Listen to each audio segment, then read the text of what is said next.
Public interest में अब Patial NEET पर देश का सबसे बड़ा खुलासा करने जा रहा है। पटियाल के ऑपरेशन नीट में आज एनटीए की आंखें भी खुली की खुली रह जाएंगी।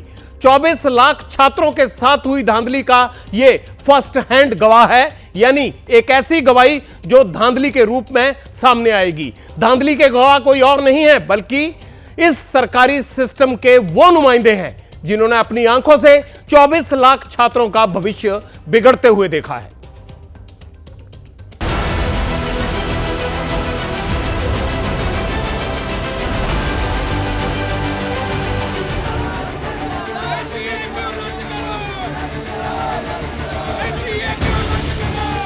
हमारे मन में यही सवाल रहेगा कि हम जो तैयारी कर रहे हैं क्या उसका रिजल्ट हमें मिलेगा कि इस बार भी पेपर कैंसिल हो गया। वो लोग पैसे मांग रहे हैं सभा के, नीट में अच्छा नंबर करवा देते हैं। गुजरात में गुजरात सेंटर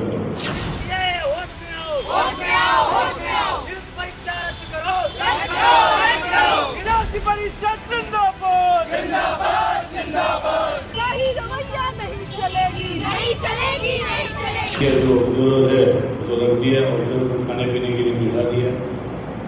दूसरे में खाने पीने के लिए बैठे के बाद बात करता है उसको तो पूजा लगेगी, उसको पता ही नहीं चलता क्या। जांच होनी चाहिए एक बार और कार्रवाई होनी चाहिए। गवर्नमेंट को ध्यान देना चाहिए कि क्या हुआ, कैसे हुआ। कुरियर वाले लेने आते हैं, लास्ट ईयर बहुत लेट आए थे, उसको बस 2-3 घंटे उसको मिल जाते हैं। एनटीए ने सारे पैसे खा लिए, हम लोग को कहाँ खड़ा कर दिया, वी डोंट नो। नहीं, बिल्कुल फेयर नहीं हुआ है। ये बताया जो रैंक हमारी 3000 पे आनी चाहिए वो 30,000 पे चली गई है।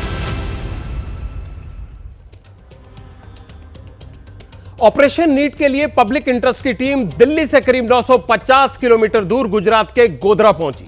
गोधरा वही जगह है जहां नीट एग्जाम में धांधली का अजीब केस सामने आया है। अन्य राज्यों के कैंडिडेट्स का सेंटर गोधरा में बनाया गया, फिर परीक्षा पास कराने का नया तरीका अपनाया गया। गोधरा के नीट एग्जाम में धांधली के 5 आरोपियों को पुलिस ने गिरफ्तार किया है। पेपर लीक माफिया के यहां 6 कैंडिडेट से नकल करवाकर उन्हें पास करवाने के लिए प्रति कैंडिडेट के हिसाब से 10 लाख रुपए की डिमांड की थी। कैंडिडेट से यह कहा गया था कि वो अपनी OMR शीट खाली छोड़ दे, पैसा मिलने के बाद उसे भर दिया जाएगा। पैसे के बदले में नकल कराने का आरोप जय जलाराम स्कूल के टीचर्स पर है। एबीपी न्यूज का कैमरा जब गोधरा में खुला तो एनटीए की कमियों का नया चैप्टर ओपन हो गया। यह जानकारी नीट केस के जांच अधिकारी डीएसपी NB पटेल से मिल रही है। एनटीए पर बनी कमेटी और शिक्षा मंत्री इस पूरे स्टिंग ऑपरेशन को ध्यान से देख लें और इसका एक एक खुलासा उनके काम आने वाला।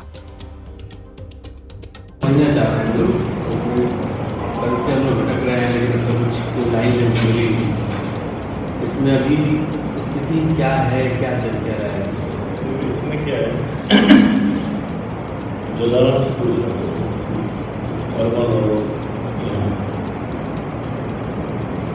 उसका जो टीचर से एक ज्ञान उसको हायर सेकेंडरी जो तुषार पुरुषोत्तम शर्मा, ये दोनों मिल के शुरुआत की।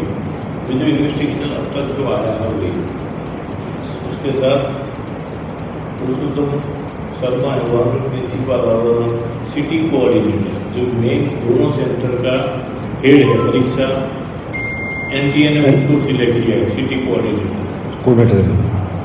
उसके अंदर उसने 2 डेप्यूटी कोऑर्डिनेटर, दूसरा को एक डेप्यूटी कोऑर्डिनेटर, उसी तरफ ने 2 थर्मल रिव्यू है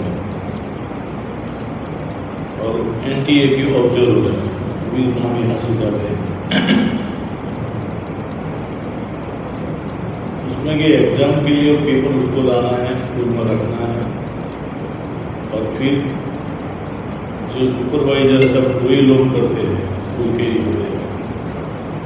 फिर वैसे पेपर लेके अंदर जाते हैं, स्कूल खत्म होता है 5-20 को, मतलब पेपर लेके तो बंद हो जाते हैं अलग का।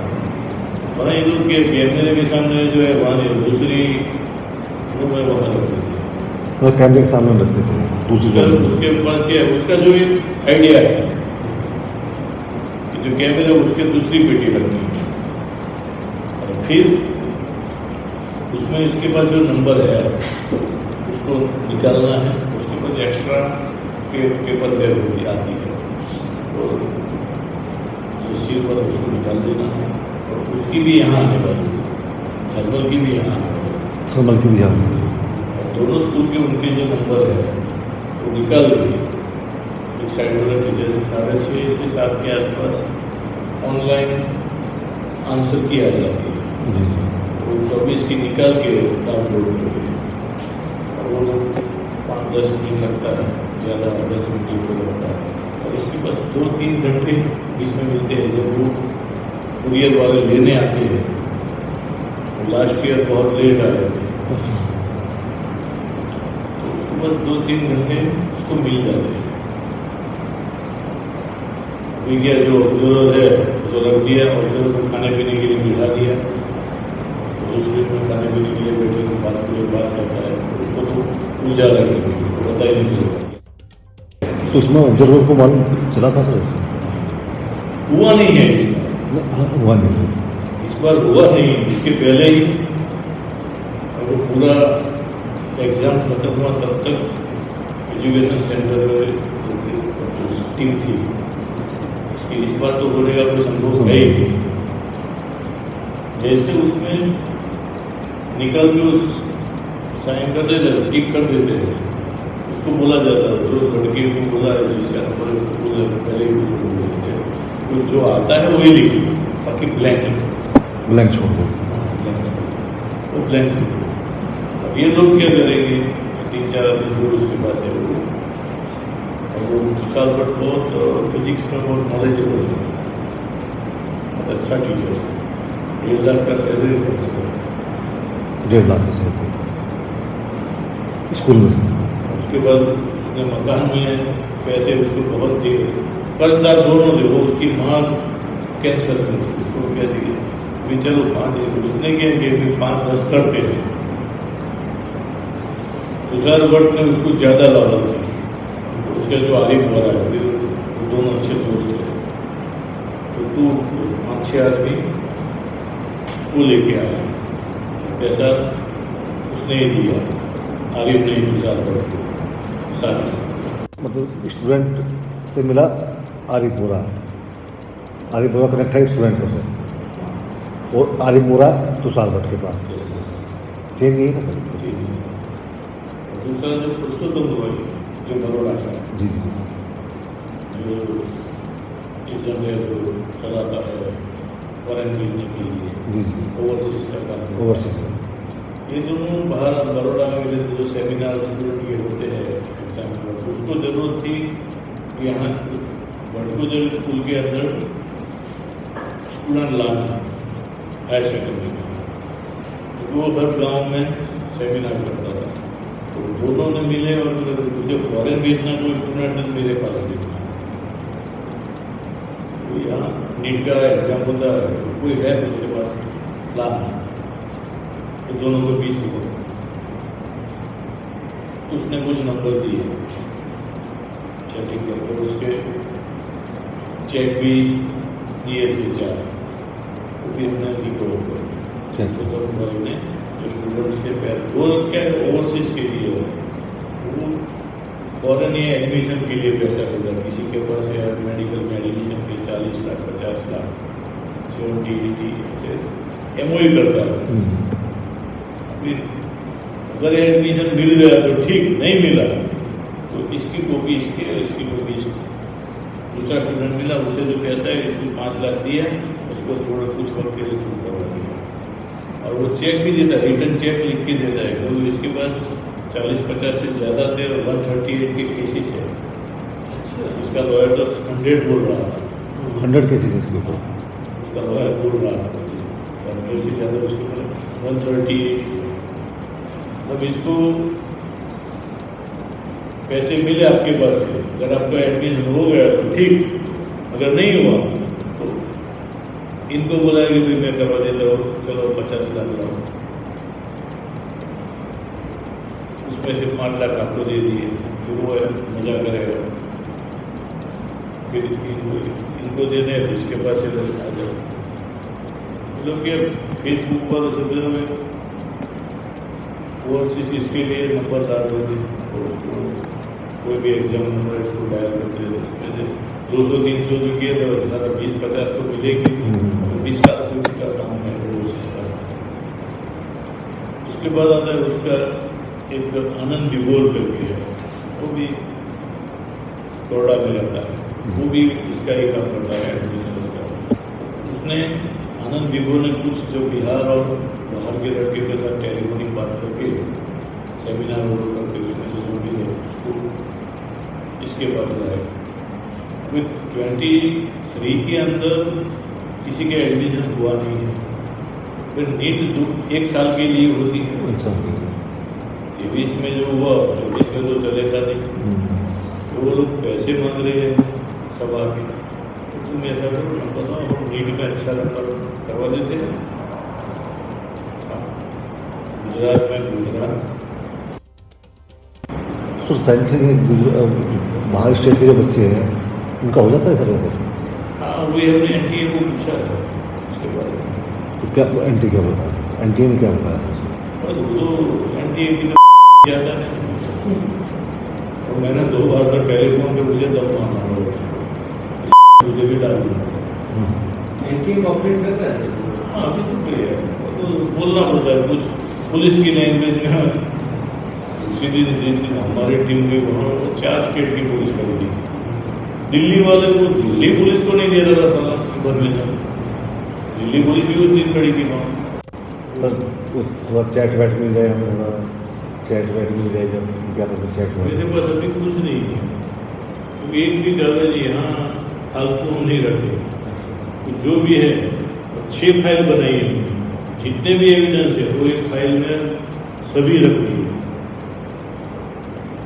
डिस्ट्रिक्ट मजिस्ट्रेट जो है जज वो एक पन्ना पढ़ते हैं, वो खुद पढ़ते हैं, ऐसा नहीं उसको पूरी इन्वेस्टिगेशन पता चल गई है, तो चलेगा। क्या है कि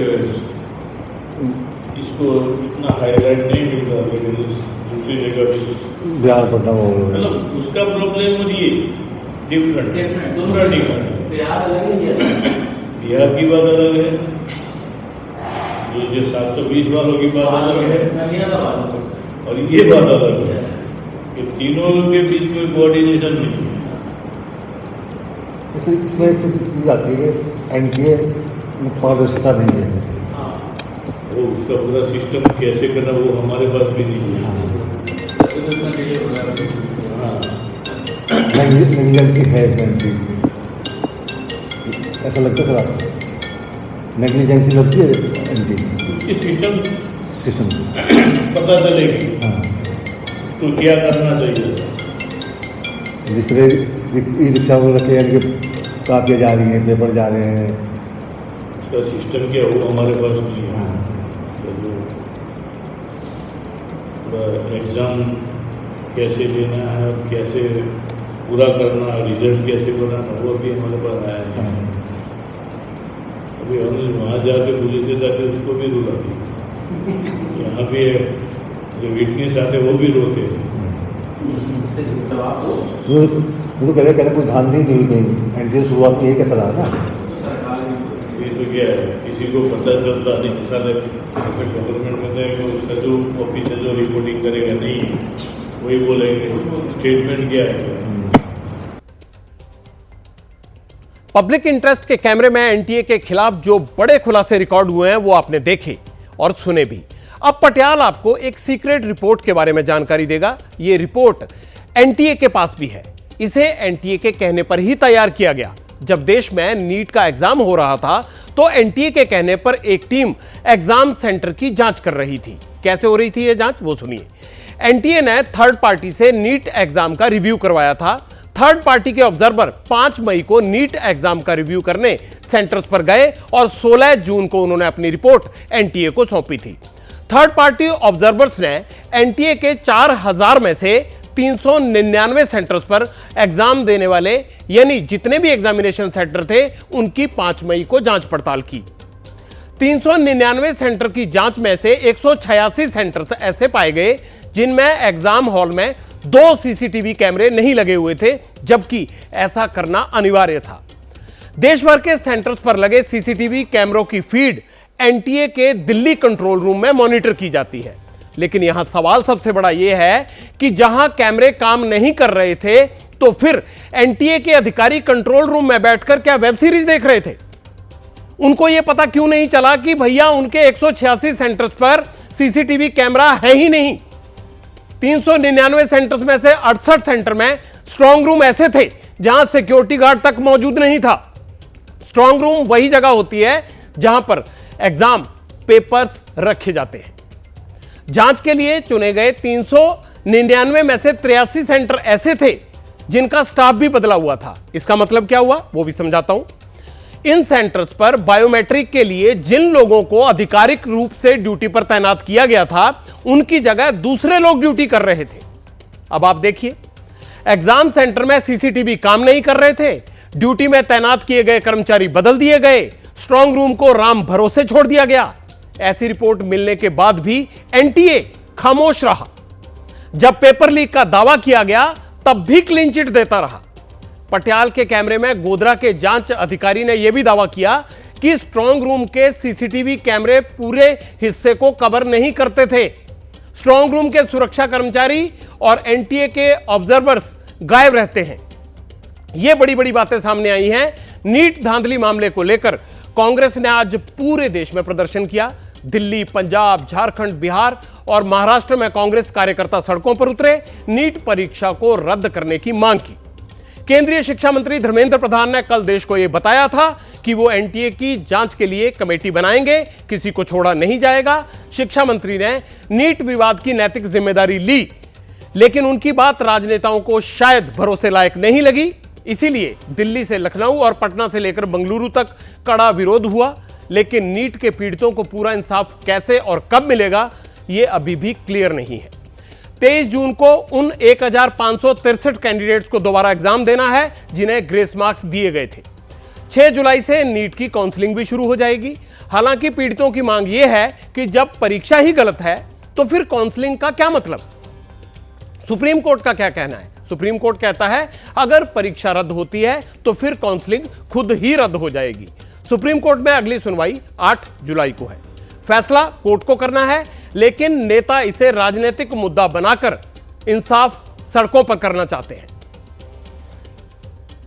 कल पटियाल ने आपको इस पूरी घटना को लेकर पटना नीट पेपर लीक मामले में 4 आरोपियों के हल्फनामे दिखाए थे। आज पटियाल के हाथ 5वें आरोपी अखिलेश कुमार का हल्फनामा भी लगा है। कौन है ये अखिलेश? अखिलेश पेपर लीक के आरोपी कैंडिडेट आयुष राज के पिता है। अखिलेश ने अपने हल्फनामे में यह बताया है कि पेपर लीक का मास्टरमाइंड सिकंदर उसका दोस्त है।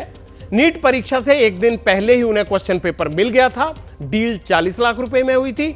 उसके बेटे आयुष ने भी रात भर आंसर रटे थे और सुबह यानी 5 मई को परीक्षा दी थी। नीट पेपर लीक मामले में पटना का चैप्टर आज इतनी ही नई जानकारियां लेकर आया, लेकिन नया फ्रंट कहां खुला है? नालंदा में। पेपर लीक में एक और आरोपी सामने आया है और उसका नाम है संजीव मुखिया। गौर से सुनिए, संजीव मुखिया पेपर लीक की जांच में लगी इकोनॉमिक ऑफेंसेस यूनिट संजीव मुखिया के पीछे है। संजीव मुखिया बिहार में पेपर लीक अपराध का एक कुख्यात नाम है। पिछले 20 साल में कई बार एग्जाम घोटाले में इसका नाम आया। पटना पेपर लीक में इसकी भूमिका क्या है यह अभी साफ नहीं है, लेकिन पुलिस सूत्रों ने जो हमें जानकारी दी है उसके मुताबिक पेपर लीक में अब तक जो 13 लोग अरेस्ट हुए हैं पटना में, उनमें से कुछ ने संजीव मुखिया का नाम लिया है। संजीव मुखिया फिलहाल फरार है और उसका बेटा पेपर लीक केस में जेल में बंद है। हमारे संवाददाता शशांक कुमार संजीव मुखिया के गांव पहुंच गए हैं। वहां उनकी मुलाकात संजीव की मां, भाई और गांव वालों से हुई। और शशांक को क्या जानकारियां मिली हैं आप भी सुन लीजिए। देखिए, संजीव मुखिया को खोजने के लिए पुलिस हर दिन गांव में आ रही है। ईओयू की टीम भी उसको तलाश कर रही है। पुलिस रोज आती है गांव में? हाँ, पुलिस तो ऐसा करता। अभी भी आई है। देख रहे थे कि आई रहता पुलिस। संजू मुखिया को खोजने आती है। ना खोजने नहीं, मैंने उनको फिर जाता है और के पकड़ता है, धकाड़ता है, तंग करता है। गांव में पुलिस आ रही है हर दिन। हाँ। क्या पता है कि नीट पेपर लीक हुआ है, ऐसा आरोप लग रहा है, कहा जा रहा है कि ये भी के मास्टरमाइंड बारे में है आता संजू है मुखिया नहीं भी। जानते हैं सर, लेकिन पुलिस तो आता है गाँव में। पुलिस रोज आती है।